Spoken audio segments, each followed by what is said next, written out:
Hello' guys, চাওকচোন মই আহি থকা ৰাস্তাটোত কেনেকুৱা পানী, ইমান পানী। সেই পানীখিনি ভাঙি ভাঙি মই ঘৰলৈ আহি আছোঁ। ভাবিব নোৱাৰা পানী।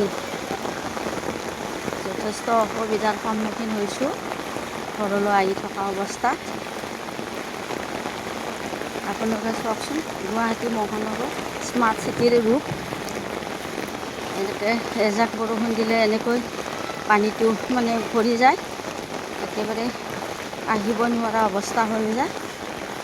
গতিকে কি ক'ম, আমি অসমৰ মুখ্যমন্ত্ৰী মহোদয়ক কাতৰভাৱে বিনম্ৰ অনুৰোধ জনাইছোঁ, তেখেতে যাতে এই কেঁচা হৈ থকা ৰাস্তাবিলাকত পানীটো যোৱাৰ কাৰণে সুব্যৱস্থা কৰি দিয়ে, নলা নৰ্দমাখিনি চাফা কৰাৰ যেন এটা ব্যৱস্থা কৰি দিয়ে। সেয়ে মোৰ তেখেতৰ ওচৰত বিনম্ৰ অনুৰোধ, তেখেতে যে এই বস্তুটো এবাৰ হ'লেও